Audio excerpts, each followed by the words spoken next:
Assalamualaikum warahmatullahi wabarakatuh. Selamat pagi, Pak. Pada kesempatan kali ini saya akan membawakan materi Cyber Ops di modul 28 tentang Incident Response Models.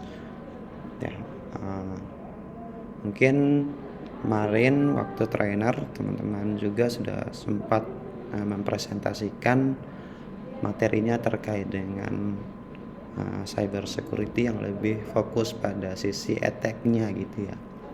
Nah, kali ini saya coba menjelaskan tentang dari sisi forensiknya gitu ya, tentang bagaimana menangani sebuah insiden respon dari sebuah case tertentu, case cyber attack gitu. Nah, di sini ada 4 topik.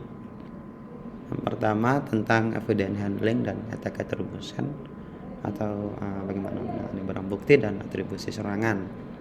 Nah, tujuan dari topik yang pertama ini adalah explain the rule of digital forensic process, yaitu tentang menjelaskan peran dari proses forensik digital itu sendiri. Kemudian ada the cyber security kill chains atau rantai cyber security. Kalau diartikan dalam bahasa Indonesia, rantai pembunuhan cyber security gitu. Nah, tujuan dari topik ini di poin 2 itu adalah tentang mengidentifikasi langkah-langkah dalam cyber check gitu.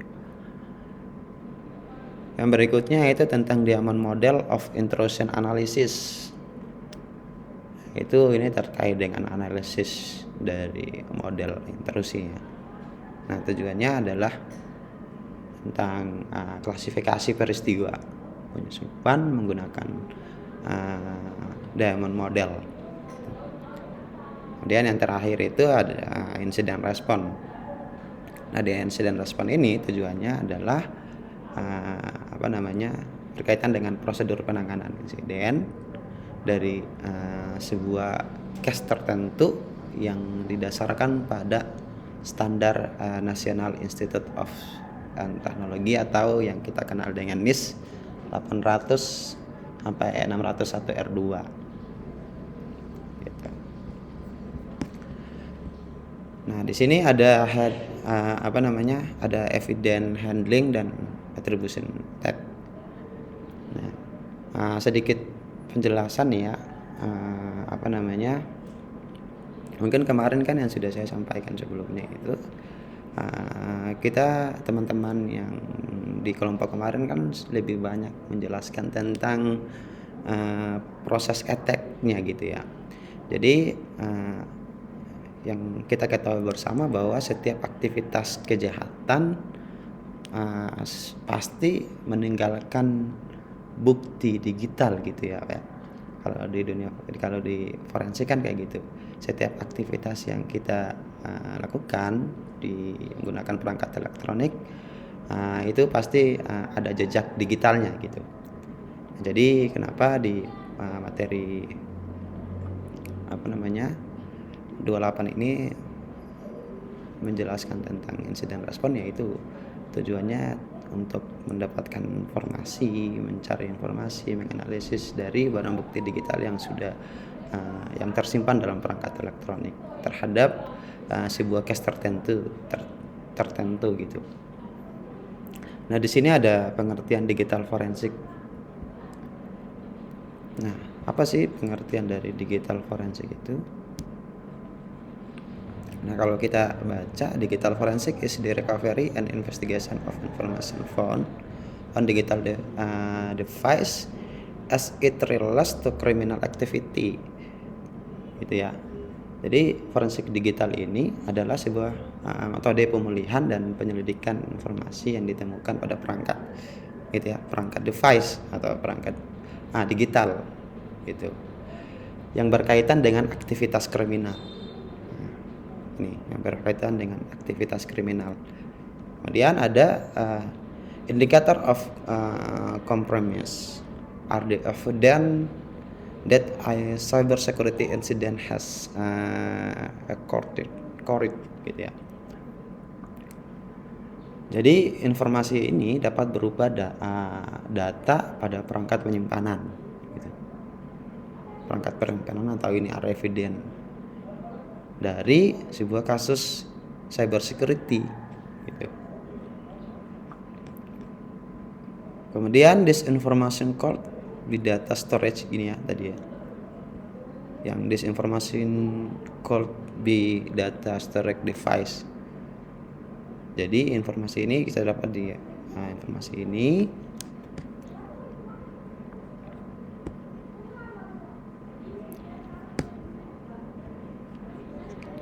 tersimpan pada perangkat penyimpanan, perangkat elektronik ya. Volatile computer memory. Nah, ada juga data yang sifatnya volatile. Yang volatile itu maksudnya ketika data itu komputer atau perangkat elektronik itu dimatikan, berarti datanya juga ikut hilang gitu. Kemudian ada essential of all indicator of comprehensive be prevent for feature analysis and attack attribution. Gitu. Jadi ada indikator ya. Ada apa namanya? Indikator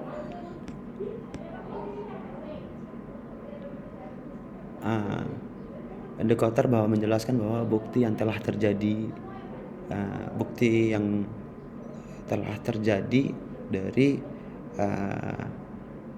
dari serangan ya, insiden keamanan cyber gitu. Oke. Terus di slide berikutnya itu ada namanya the digital forensic process. Nah, jadi kalau di forensik itu setiap kasus yang ditangani itu ada pasti ada langkah-langkahnya, ada prosedurnya gitu. Jadi tidak sembarang orang melakukan penanganan sebuah case.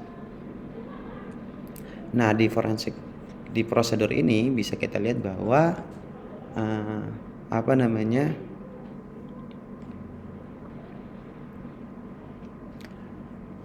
ada banyak organisasi yang mengembangkan proses atau prosedur dalam penanganan dalam proses forensik gitu. Dalam proses forensik untuk menganalisa barang bukti digital gitu ya.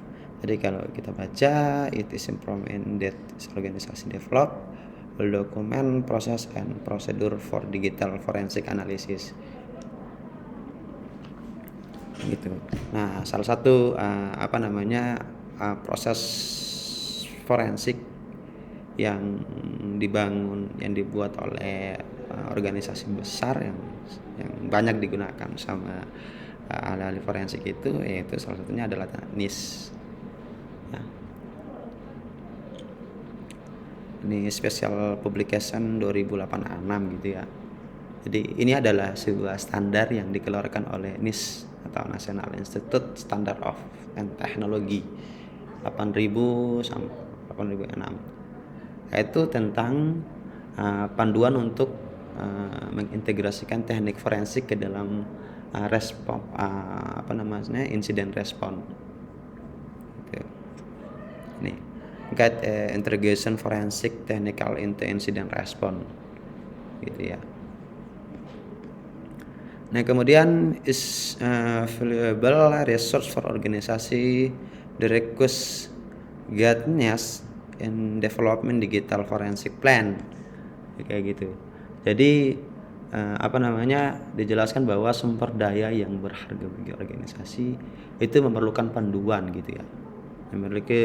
Memerlukan panduan dalam pengembangan rencana forensik digital.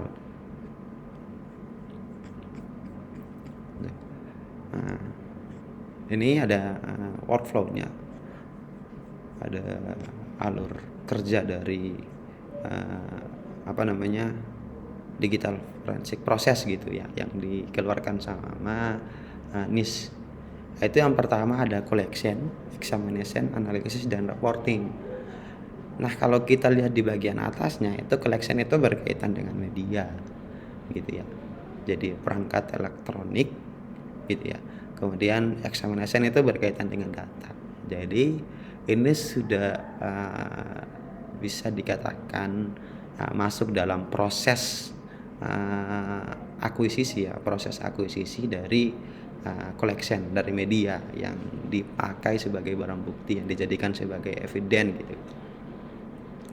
Nah, kemudian ada analisis. Nah, dari data yang sudah diakuisisi sama pihak investigator gitu ya, sudah diakuisisi sama pihak investigator, kemudian dipakai untuk analisis, untuk keperluan analisis.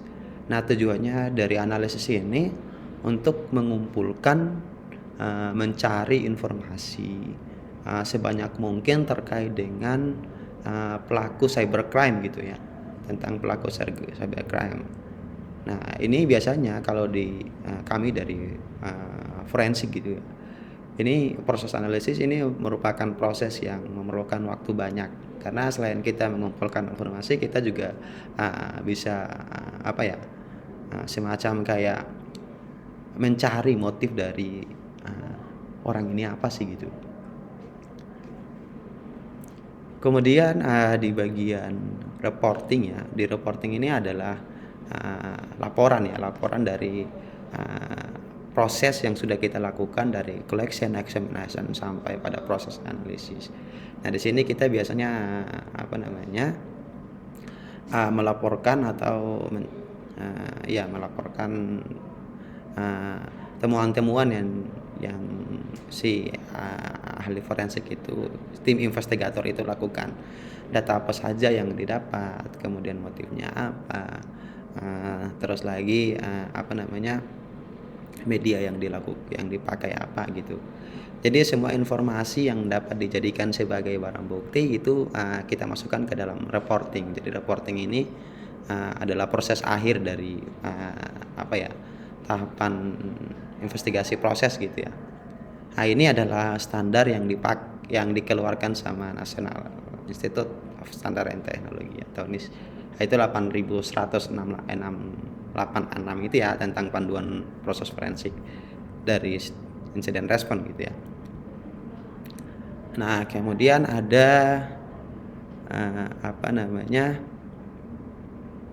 Nah, ini pengertiannya ya tentang tadi collection itu apa. Jadi collection itu adalah this is investigation, protection, research, and forensic data acquisition gitu. Nah, kemudian yang examination itu tentang extracting relevant informasi. Nah, di bagian analisis, conclusion from the data, silent feature such as the people gitu ya. Jadi yang tadi saya jelaskan bahwa di bagian analisis ini yaitu kita akan melakukan analisis terkait dengan barang bukti yang sudah kami extraction tadi gitu ya. Nah, tujuannya untuk mencari, kemudian menganalisis, mengumpulkan informasi sebanyak mungkin yang berkaitan dengan si pelaku cybercrime. Nah, itu sesuai dengan pengertian dari digital forensik itu, tentang pemulihan, tentang mengidentifikasi, tentang mencari gitu ya. Nah, kemudian ada evidence conclusion order gitu ya. Ada evidence conclusion order. Jadi kalau diartikan dalam bahasa Indonesia itu adalah perintah pengambilan barang bukti gitu. Nah, di sini kita akan menjelaskan tentang sebuah standar juga ya, tentang IETF RFC 3227 ya. Gitu. Nah, ini kalau kita lihat dari penjelasannya itu IETF RCF ini itu memberikan sebuah pedoman untuk mengumpulkan bukti digital gitu ya, Nah, ini juga dijelaskan terkait dengan perintah untuk mengumpulkan bukti digital berdasarkan volatilitas ini ya, evidence based on the volatility of the data gitu. yang tadi saya jelaskan bahwa volatile ini adalah sebuah data yang sifatnya sementara, yang mudah hilang gitu. Jadi ketika perangkat elektronik itu dimatikan, maka datanya juga ikut hilang gitu. Kalau contohnya kalau semisal kita punya komputer lagi dalam kondisi hidup gitu ya, terus kita matikan, berarti data-data yang tersimpan dalam RAM itu ya juga ikut hilang, karena ya data-data yang tersimpan dalam RAM itu sifatnya volatile atau volatilitas gitu. Nah kemudian data yang disimpan dalam RAM gitu ya, data store in RAM is the most volatile gitu ya.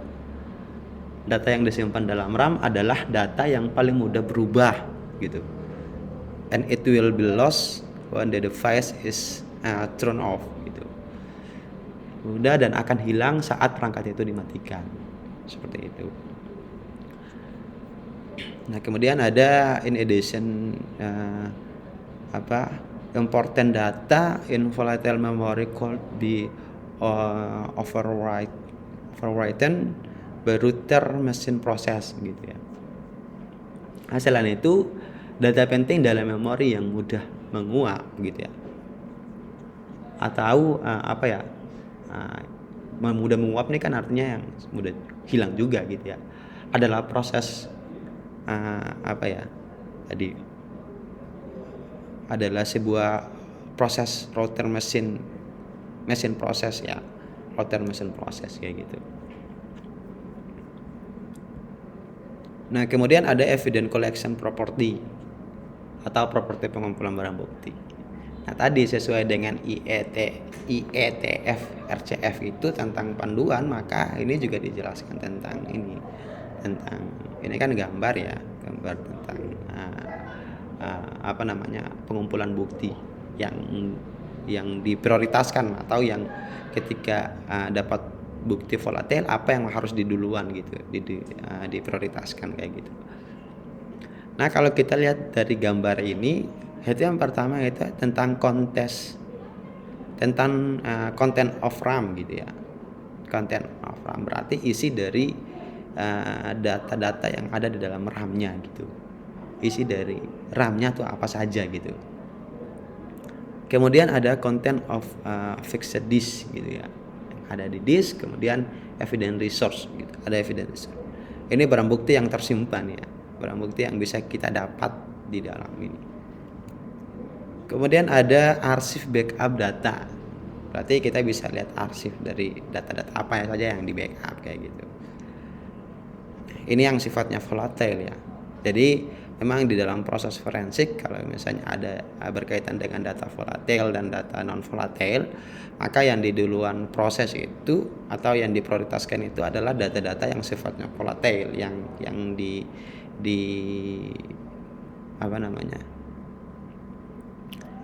diutamakan kayak gitu ya. Data-data yang sifatnya volatile, lalu nanti setelah volatile kita juga nanti analisis yang non volatilnya kayak gitu. Nah kemudian ada an example of mass volatile, the less volatile evidence collection order is follower. Jadi ini adalah contoh ya, data-data volatile apa saja yang ada. Jadi ada memory registry charge gitu, ada memory registry charge. Example of mass volatile gitu ya. Contoh untuk pengumpulan bukti yang paling tidak stabil hingga yang paling tidak mudah evidence collection order flow. Itu menguap. Itu ada beberapa. Yang pertama memory registry charge, kemudian ada routing table, ARP charge, process table, kernel statistic, RAM. Ya mungkin RAM udah familiar banget ya kalau misalnya ini. Kemudian ada temporary file system gitu. Terus ada juga non volatile media, ada fixed and removable, ada remote logging and monitoring data gitu ya. Ada physical interconnection and topologis. Jadi ini tentang jaringan. Ada archival media, tipe order backup. Seperti itu. Nah, ini adalah contoh-contoh dari barang bukti ya, dari bukti-bukti data yang volatile gitu. Kemudian yang terakhir itu adalah ada chain of custody gitu ya. Atau yang biasa kalau kita artikan dalam bahasa Indonesia itu kan apa ya? Chain of custody itu rantai pengawasan gitu ya. Rantai pengawasan. Nah, chain of custody ini di dalam forensik itu adalah bukti akhir ya, bukti yang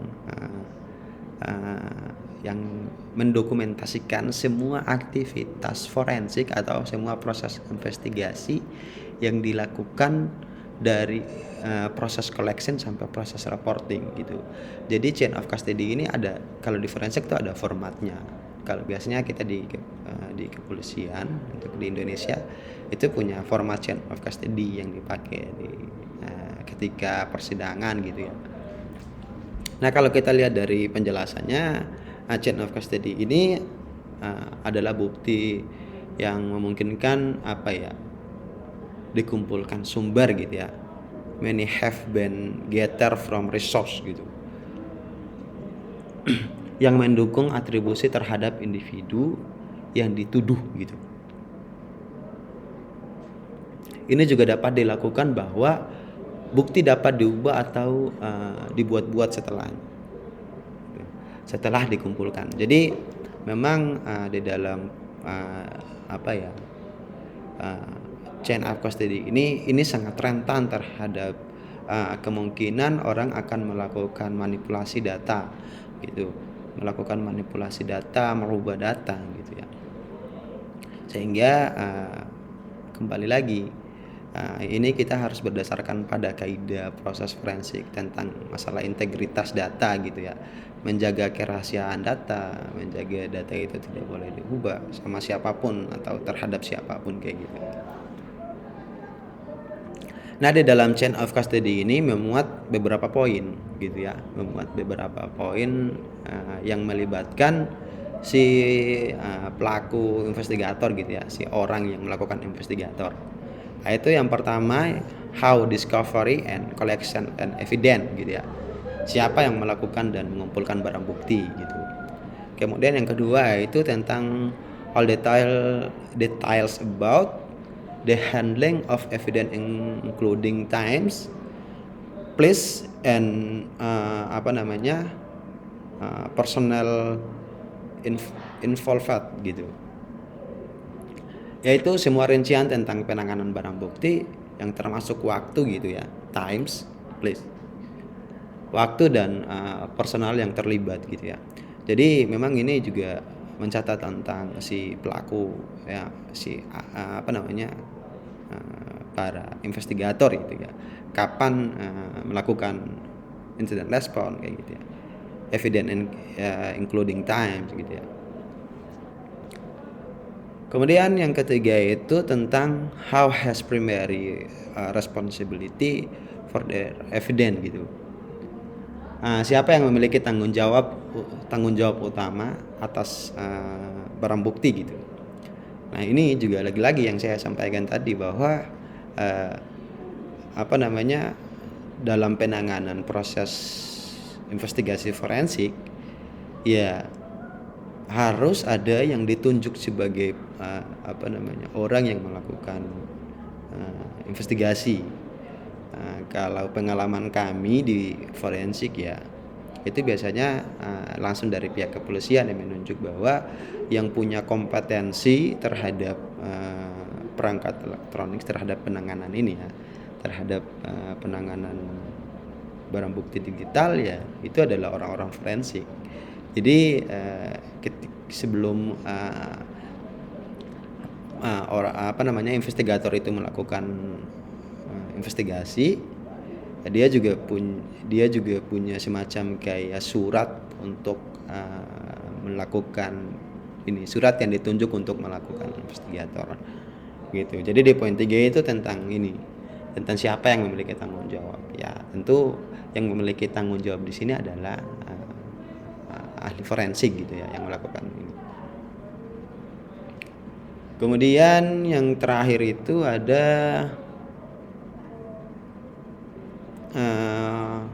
who has physical access to the evidence while it was stored gitu ya.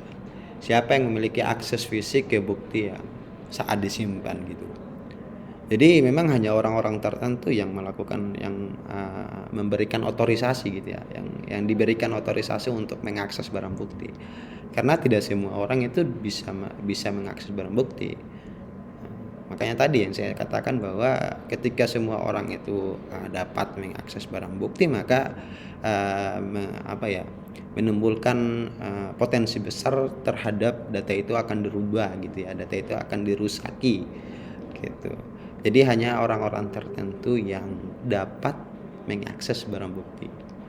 Oke, mungkin itu. Jadi kesimpulan dari materi ini adalah tentang